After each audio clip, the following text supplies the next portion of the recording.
Hey, how's it going, guys? I'm Chris, and this is Regular Guy Training. So, today what we're going to do is we're going to go ahead and look at the 1911 style pistol. We're going to go through a disassembly, cleaning, and inspection. All we're really doing here is um, doing a quick disassembly tutorial. We're going to go over how I individually keep my pistols running, and on top of that, we're going to do a quick inspection video just to go ahead and make sure that everything is in place the way it needs to be in place. Now, obviously, before you go ahead and get into it, I did it just now. This is one of the few times where I'm gonna sit here and be like, all right, make sure everything's safety checked and all that stuff. Make sure magazine isn't inserted. Slide lock to the rear. You get a proper inspection on it, and just kind of go from there. Now, with this particular pistol, there are a bunch of different ways to do it. I'm just going to go ahead and tell you guys how I do mine individually. There are a couple aftermarket parts in this guy. Number one, I'm trying out a couple of things, and number two, it'll differ a little bit from like a government style spring and that kind of stuff, like recoil spring and that kind of shit. So we're gonna go ahead and get into it now. Okay, so as we are getting ready to disassemble a thing, the first thing that you're going to want to do is you're going to want to engage your manual safety lever. That's just to kind of keep the slide from moving about on you while you're doing this. Okay, you're going to go to your recoil spring cap, and me personally, I'll just depress it all the way, and I'll rotate the bushing to the far right, so I've got clearance, and I can take this guy out, and my spring will come out readily. Now, there's a slightly different way to do this. Some guys keep their recoil springs in. And the reason being is that on a government-style spring, what you're looking at usually is a coiled end that's nice and tight on the edge, and then a open end. And the open end goes into the cap. Now, the coiled end usually hooks up and locks on the on the guide rod itself. And if you sit there and pull on it out this way, right, from the very end, you can actually force the spring to start to decoil manually, and then you start changing spring tension pressure and all that other stuff. So the other way to do this is to leave the spring inserted and then rotate your bushing to the other side, right? Basically as far as it'll go, and once it's rotated all the way to the other side and clear of the recoil spring, what you can then do is you can start to then pull the bushing out. I'm not dealing with that on this end. So I'm not dealing with that with this particular recoil spring, so I'm just going to pull it out. And once I've got that pulled out, I'm going to make sure that the little notch on the bushing itself is positioned basically on the open portion of the slide so you can easily see it, and then I'm just going to make sure that comes all the way out. So we're going to go ahead and go over to the slide now. So the slide is fairly easy to figure out. What you're looking at here is you have your slide lock notch, and then you have your disassembly notch. What you're going to do is, with your manual safety off, because if it's on, it's not going to move. With your manual safety off, you're simply going to yoke the slide towards the rear, and once you have that towards the rear, you're simply going to line up that takedown notch, okay, with the top edge of your slide lock lever. Now this is under a little bit of spring tension and that kind of stuff, and what you can do from there is you're going to start to push on the opposite end of your slide lock lever, and some guys, depending on how tight this plunger is right here, you may run into a little bit of resistance. So a cool thing that you can do is you can go into the frame itself, and once you're in on the frame, you can actually see the opposite end of the slide lock lever, and you can use that to help push the thing out. But generally speaking, you know, it's not really that big of a deal. You can just pull the thing right out. Now, I'm not the kind of person that really cares about scratches and stuff on my guns. I use them entirely too much to have to worry about the appearance of my guns. So for me, however you get it out is however you get it out. But once that slide lock lever is out, we can then pull the slide from the frame. Okay. And from there, you'll see that your barrel is unseated, as well as your guide rod, and all that other stuff. And now the pistol is field stripped and ready for cleaning and that kind of stuff. So we're going to go over cleaning and what to lube up and that kind of thing, and then we'll go over a quick inspection here. All right, now generally speaking, especially if you run your pistol with a lot of lubrication on it, what is to be cleaned is fairly obvious. Okay, now you'll get in here and you'll make sure that your barrel is nice and cleaned up. But just like the last video that I did on the AR, as I clean, I inspect also. So here's what we're going to do. We're just going to go ahead and clean this guy up a little bit. We're going to start getting a bunch of that stuff out.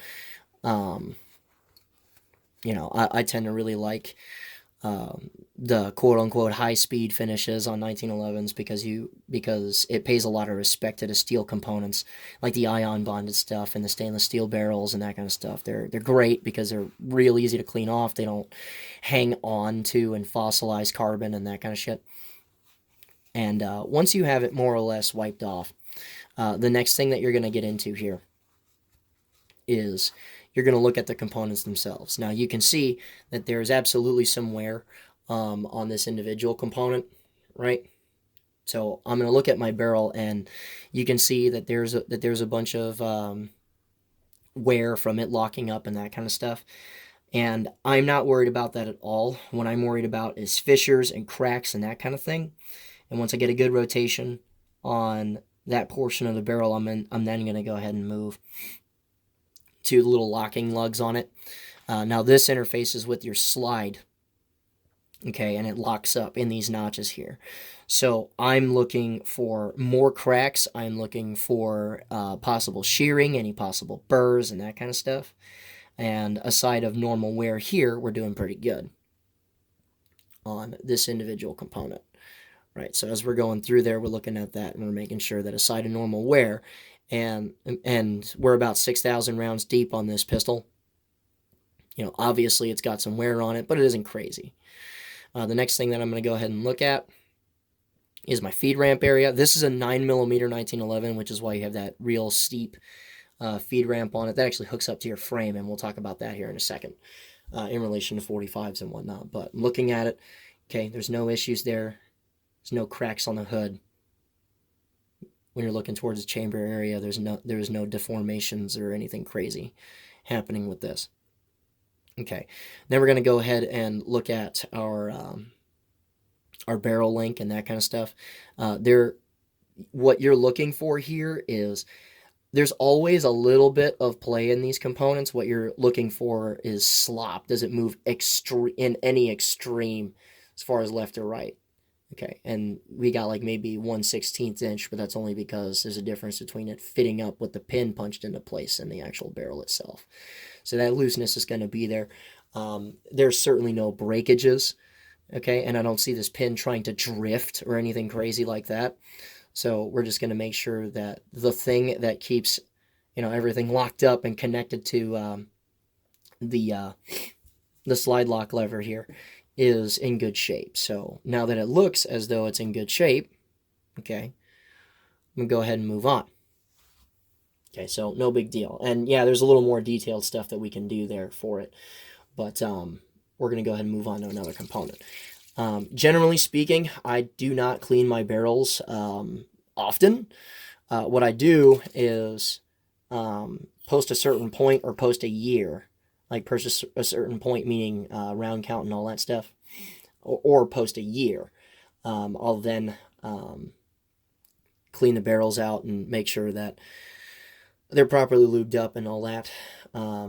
Make sure the lands and grooves aren't absolutely caked with all kinds of junk. And we're about 6,000 rounds deep, so this will be the first time in this pistol's life that, you know, the rifling is actually going to get cleaned and all that. And from there, all you're really looking at on this component here is, you know, you can run like a lot of Glocks come with that little nylon brush. You can use a 30 caliber barrel snake, that kind of stuff. Basically, however it is that you get these barrels clean, Okay, cool. What I would advise against is a copper brush, because it's metal on metal contact, and a lot of guys will sit there and constantly rot them out really hard trying to get the barrels perfectly clean.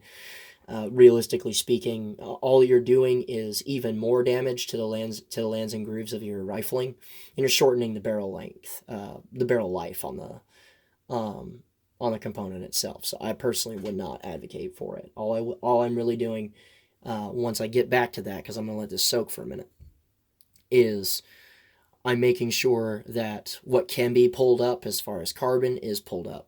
Okay, so no big deal. Gonna move to our barrel bushing here, and again, it's more of last verse, same as the first type deal, to where I get the junk off of it, and again, it's very self-explanatory as far as cleaning it off. If it's, get rid of it if there's carbon and junk on there, and if you run these like you should, and that's fairly wet, it should be pretty easy to get off. And there again, we're going to go ahead and do a parts inspection. Okay, I'm simply going to rotate through it. I'm going to look for cracks. I'm going to look for any heavy burrs. I'm also going to look on the inside and make sure that that is very similar as well. Okay, there's no deformations or anything crazy going on. So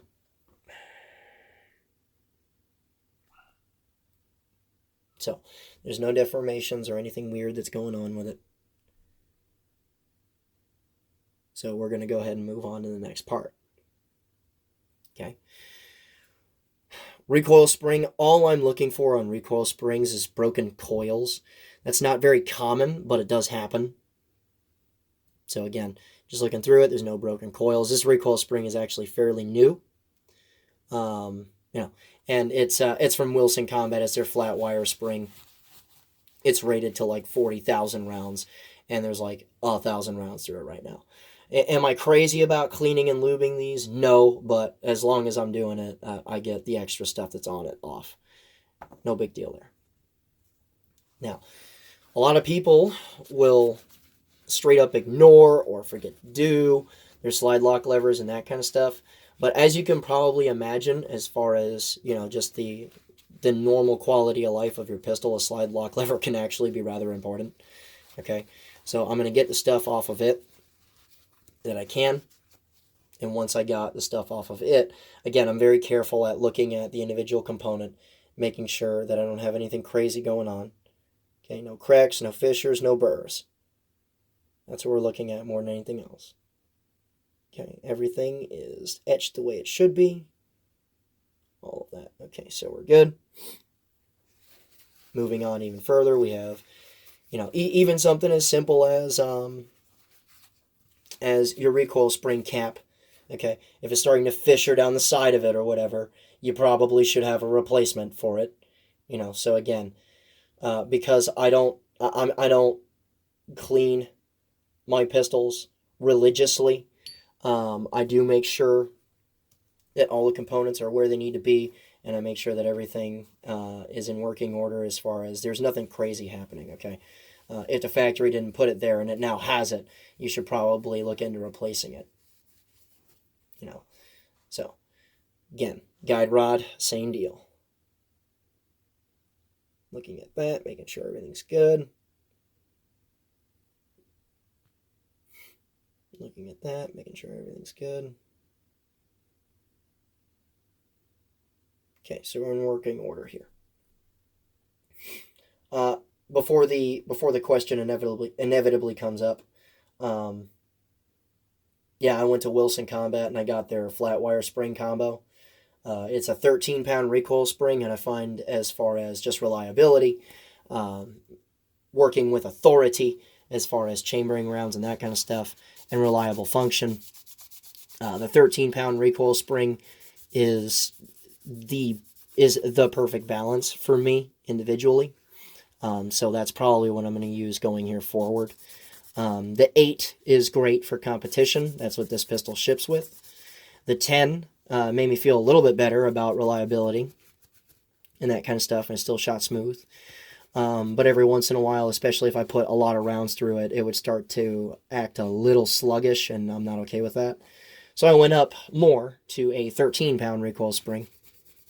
And that seems to be like the balance for a guy that does not intend to use this for competition, but instead intends to train with this. When I do train with it, normally it's my Glocks that accompany me to classes and that kind of thing.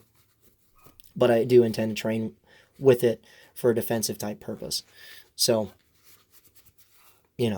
for those that are interested, there it is right there. Now, a lot of guys get into your breech faces and stuff like that with toothbrushes, and I'm certainly not against that practice.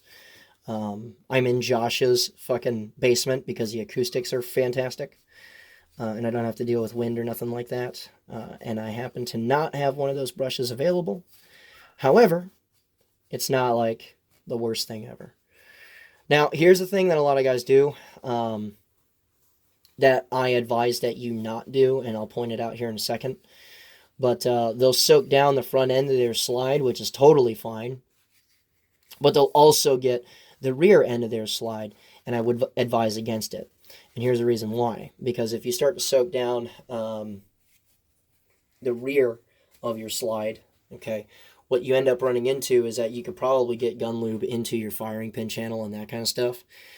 If there is resistance on the firing pin channel, especially if it's something liquid, and if there's a lot of it, like for instance, if it's full of water or if it has a bunch of gun lube in here, you can actually slow down how fast your firing pin strikes primers, and you can start to get light strikes.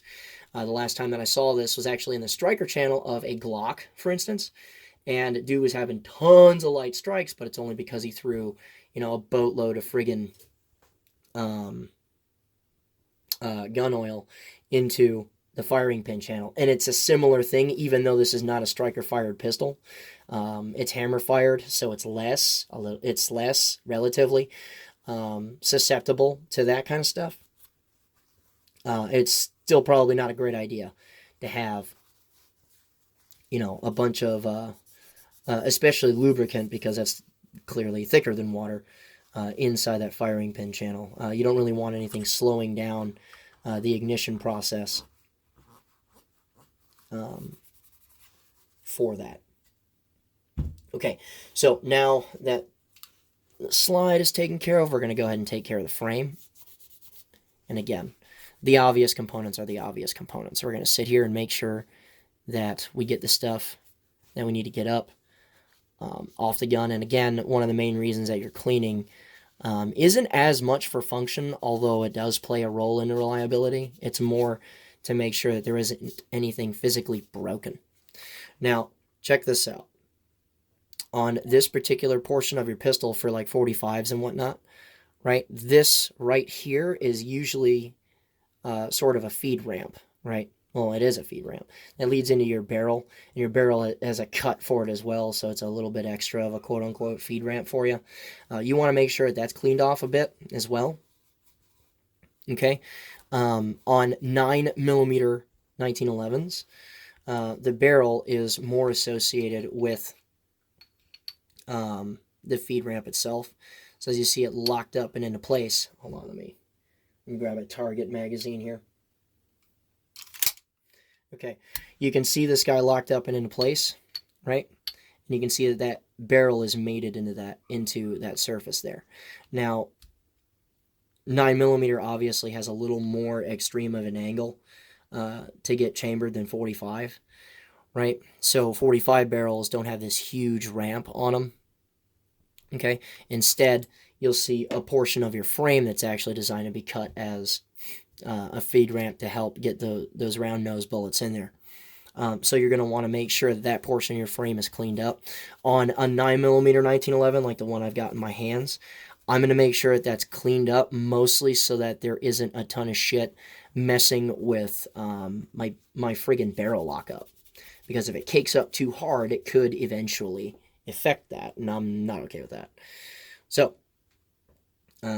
we have our slide mostly cleaned up. And again, this is a very rough type thing. You'll notice that I'm not super anal about making sure that that the pistol is absolutely spotless. When I clean guns up, like I said, I'm more trying to make sure that everything is still functioning correctly, that the parts are where they need to be, and all of that stuff. So, okay, now we're moving into the inspection portion of this. Now, for your frame, there are actually a few things that you want to make sure is still in working order. We're going to start right here, and that's with your frame plunger. Okay, correction, your slide lock lever plunger, right? See, and that is under some spring tension. What you want to do is you want to make sure there's still an adequate amount of spring tension, and you should be met with a bunch of resistance. Now, of course, you may scratch your finish or whatever, but there should be a healthy amount of resistance in there. If that does not have a good amount of spring tension in there, if you don't feel good resistance, if it just pushes right in there, or if it's really, really squishy, you can start to have slide lock lever lockup issues, because the slide lock lever itself is supposed to be kept in place. This right here is pretty much the only thing keeping it from walking out this way on you as the gun's starting to cycle and all that stuff, because all it really has to do is get a little bit out of that disassembly notch and it'll come out, right? So that keeps everything kosher as far as, you know, the part being in place. The next thing that we're going to look at here is we're going to look at our safety lever plunger, and all that is just a quick tension test. Okay, there should be a healthy amount of resistance. You're going to slip off a lot, but that's okay. You shouldn't be able to very, very easily move this back and forth. It should be under some good tension. And another way to know if whether or not it does have good tension is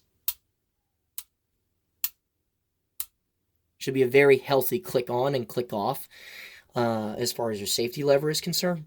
If there's a heavy amount of squish, right, it just feels like it kind of rolls off. Your spring itself could be starting to get wore out. And honestly, as far as that's concerned, this makes sure that whatever position the safety lever is in, it stays there, right?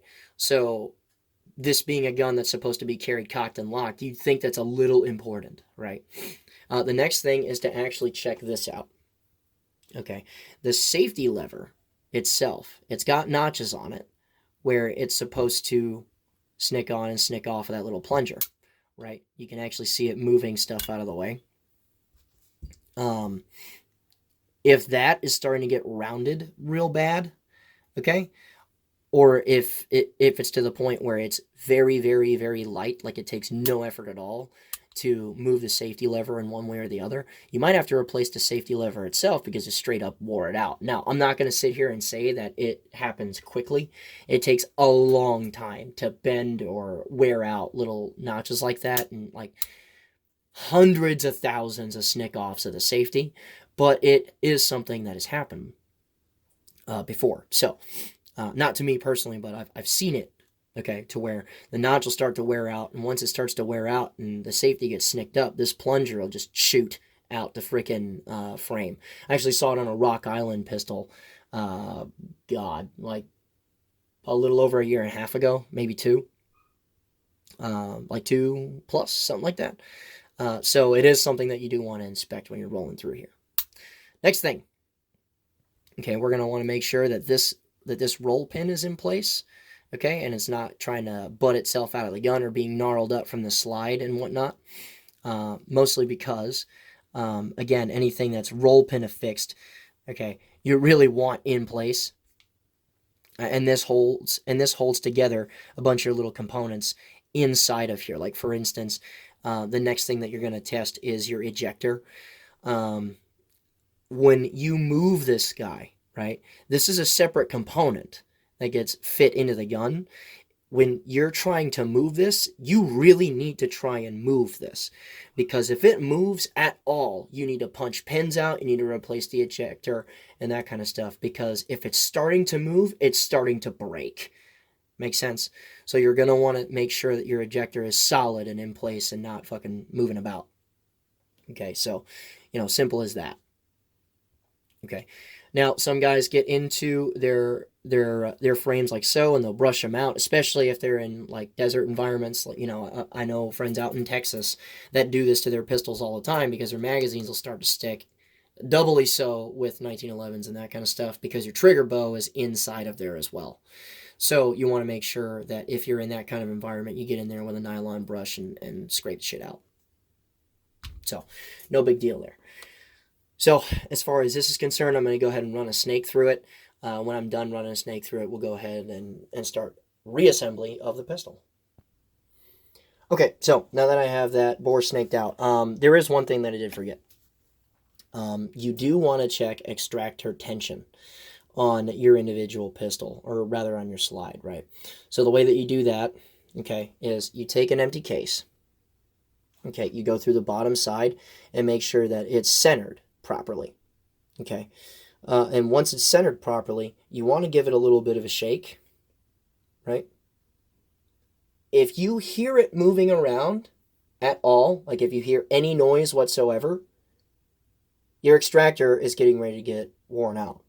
Okay, now the reason being for this is that, well, first of all, it works very well as a good gauge as to how healthy your extractor is. And second, especially on GI style extractors, like the internal ones, all it is a rather large leaf spring that comes in through the back end here and it stops out here. Eventually I might do an extractor tuning video when we get one that's starting to not work very well. But it also works on guns that have external extractors, like the SIG pistols do, or I believe Smith & Wesson does that as well. So making sure that extractor tension is good so that it's got the right amount of tension on it when it impacts the ejector obviously is going to benefit you. And that's just a simple little test that helps you gauge whether or not it still has a proper amount of tension. Now, of course, you could sit there and watch ejection and all that other stuff, but a lot of us will go out and train or practice or whatever on our own. So, and there's not a buddy there to sit there and watch, the perfect little puddle of brass that you have going on next to your gun. So it's just a little test that I've learned a while back ago that, kind of helps everything out and lets me know the status of my slide and whether or not I should carry it on the day-to-day, because I do carry these every once in a while. Or if I'm going to get some sort of performance issue. So it's just a little thing that I picked up a while back that I think you guys would really appreciate. So, okay, so now we're going to go ahead and reassemble the pistol. Now, here's the thing, as we're getting ready to go ahead and do that, what I'm going to do is I'm going to go ahead and make sure that the pistol is properly lubricated first. Now, as far as properly lubricating the pistol, there's like a million different ways to do this. Well, probably more like 6. But me personally, I just make sure that the proper hard points are properly lubricated in a place that they're going to sit very well. I don't get really aggressive going all over the pistol everywhere, but I do make sure that the following things are taken care of. First thing, I go into the slide and I hit the little hard points that lock up to the barrel because it'll stay there, right? Obviously, there's a lot of friction, and obviously that's a place that has a lot of metal on metal contact, so I'll make sure that is properly lubed up. Next thing that I do, some guys will do it on their slides, some guys will do it on their frames. For me, I found it to be a little bit easier to go onto the frame itself. And the next thing that I go ahead and do is I just get the front edges of the frame. I just get the top end, right? And then I'll go ahead and take some of that and I'll get on the inside of the frame. Make sure that I get a dot on the inside. And occasionally, it doesn't work out very well. As you can probably tell, like that one is where it needs to be. And this one just needs to move over a little bit. There you go. No big deal there. So the hard points are taken up where they need to. Now this is plenty. Okay, I've shot the shit out of this pistol and it's worked really well. This is plenty here. Okay, because more of this stuff is gonna get in the pistol, and I'll show you exactly how. So then we'll go ahead and insert our barrel here and push on it until it locks up. And you just heard it lock up. So it's in the place that it needs to be. Okay. The next thing that I personally do, some guys do this different. I don't have to worry about this being locked up on the recoil spring. So I'll just go ahead and push this and knock my friggin' slide over. I'll go ahead and push this about as far forward as it'll go, so it's out of the way of the barrel when I try to link everything up, and you'll see exactly how here in a second. And some guys are over the top people, some guys are roll the slide over. I'm about halfway on both because I will make sure that everything mates up. I'll start it about halfway, and once I get there, okay, I'll just make sure I keep everything in my hands and everything is where it needs to be. And once I've got it in there, it's in there. Okay, now the next thing that you really want to do here is make sure that your slide will still run to the rear freely. And then I'm going to push back towards the takedown notch there. Once that is in place, you saw me move this. We want to make sure that our barrel link lines up with the hole in the frame on either side. And once you have that in there, you can start to insert your slide lock lever. Now, some guys are overly obsessive with the quote-unquote idiot scratch that goes onto the frame. Me personally, like I've said before, I run the absolute crap out of my guns. A scratch doesn't bother me individually, but a straight insert is the easiest way to get in. You know, and I'm sure jokes are going to come from here, but a straight insert is the best way to get everything lined up and in the notch that it's supposed to get into. And you can tell when everything's lined up because it'll snick over. Sometimes you'll run into just a little bit of a lockup issue, like this plunger right here will start to try and be a bastard. It'll push on it extra hard. It's just because there hadn't been a lot of use on it. You know, so you'll see some guys try to rotate their slide lock lever up and through it. And there are pompous asses out there that talk about the idiot scratch and all that other shit. How about we get our pistol together? How's that? How about we get our pistol together and then we go shoot it? You know, quit freaking worrying about the dumbest shit. I swear, 1911 people can be the worst.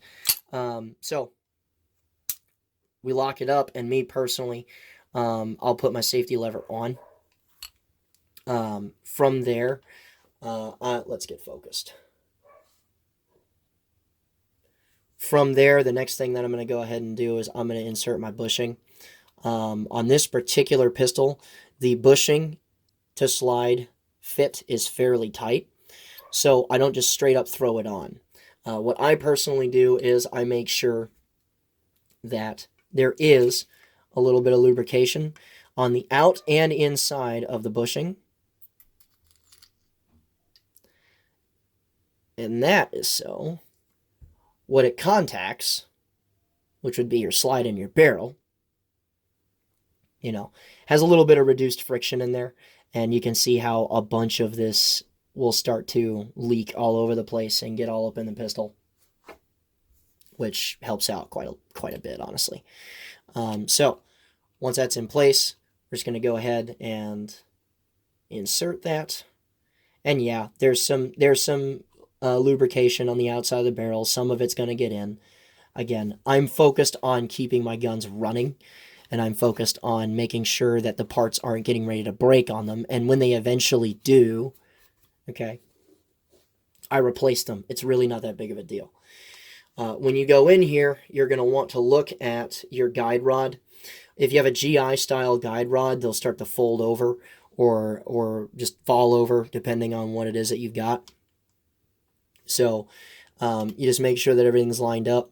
Once you have everything lined up between your recoil spring, meaning making sure that your recoil spring is actually going around the guide rod. And I know that sounds, I know that that sounds like I could be insulting your intelligence, but you'll notice really fast if you hadn't done it right. And then getting that off is a kind of a pain in the ass afterward. So again, same thing. It's a high wear area. It's constantly under spring tension. It's constantly moving. So I make sure that the out and inside of this guy right here is also lubricated as well. And you'll notice that even with all the stuff that I lubricated on a regular, when you saw me go in to clean this, the ass end of this slide here, there was no real lubrication making its way towards the firing pin channel, which is what I want. All of the working parts and all of that stuff are properly lubricated, and I don't have anything messing with my ability to actually fire rounds, and if I get stuff in that firing pin channel, it's no big deal. And in case you missed it, this was rotated over. I just depressed this all the way, rotated it, and let it lock in place. Okay, so there you go. Now, the next thing is a safety check and a function check, just to make sure that everything was put together properly. The first thing that you're going to want to do is make sure that your slide runs properly to the rear and returns. Like I'd said before, I didn't even notice some of that popped out. But if you had not made sure that your recoil spring was properly lined up and inside of that guide rod, you would notice really fast, because the gun would want to bind up on you, and it would require shitloads of effort to get it to the rear, in which case take apart your pistol, make sure that recoil spring goes back in to place, and then you're fine. Alright, so now that we have the pistol assembled, we're going to go through safety and function check, make sure everything is still good to go. Now, as far as a function check is concerned, we're going to make sure that the slide still runs to the rear. The main reason why I run it like this is that when I go to mess with my slides, I usually apply a bunch of retard strength to them. And this is a sort of dumb guy proofing for me, because if that recoil spring isn't properly lined up or properly captured on that guide rod, it's not going to run itself to the rear very effectively. You're going to get tons of squish and that kind of shit. And an easy way to figure that out without binding anything up is to grab this guy here. Okay, and I use my light. Some guys use their trigger guard. Either way, you still want to run it to the rear. Now, if it moves freely, you're fine. Okay. So it's again, little trick I picked up a while back. The next thing that we're going to go ahead and do is we're going to go ahead and do a manual safety check, right? So that the safety lever is up, grip safety depressed, and we're going to try and press the trigger on that. It should not fire, right? Grip safety check to where the manual safety is off, but the grip safety is not depressed. Again, should not fire. Okay, and of course, with both depressed, it should fire. When the hammer drops, the first thing that you're going to want to do is inspect the lockup on the hammer, because this assists the whole pistol in staying locked in battery when the cartridge fires. So there should be no movement in this hammer whatsoever. And as you can see, there is none. Okay, and when locked to the rear, it should be the same thing. No movement left or right. Now, the next thing that we're going to do is we're going to make sure that our disconnector is properly, connected. And the best way to do that is to knock the pistol out of battery just a tick. Okay, we're going to knock the pistol out of battery right until you see that barrel unlock. So you see it unlocked and slightly tilted, and we're going to go ahead and press the trigger over and over. Okay. Now, it shouldn't fire because it's not in battery. Once you see the barrel lock up and seated, it should fire, right? So, again, right when you see it unlock, we should not get ignition from there, which is good because our disconnector is properly hooked up and all that stuff. And then, of course, once it's in battery, it fires. So, it's not the most detailed that it could possibly be, but there are a couple of good checks just to make sure that everything's properly lubed up. And, of course, once you start cycling this pistol, the excess lubrication is going to come flying out of it. Okay, as you saw earlier, when I said those large dots were enough, they were, because it's already starting to bleed the stuff out. Especially if you're carrying the stuff around, I would give it a bunch of cycles just to make sure that everything's okay. Right, and whatever extra lubrication that I have. I handle this before I load it and holster it and all that other shit. you know, just to make sure that the extra lubrication comes out of it. Because what the machine doesn't need, it'll reject. It's as simple as that.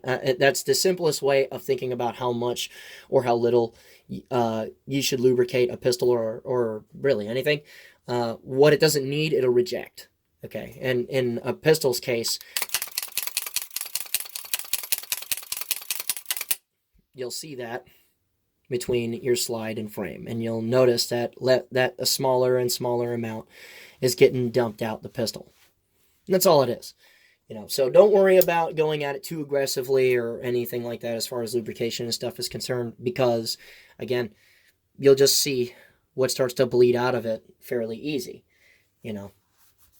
So it's no big deal either way. Just make sure, especially on a pistol like this, the components are properly lubed up and that kind of shit, because dry 1911s straight up don't work. It's kind of hard to find one that does. In the way that I would like to anyway, because I shoot shit out of my pistols on a regular basis. And, you know, is what it is. Oh, wrong magazine. I'm going to throw this guy in there instead, because this Wilson's got my people stuff in it. Okay, so, yeah, and oh, by the way, if you're running a 9mm 1911 and you don't have Wilson combat magazines, you're fucking up.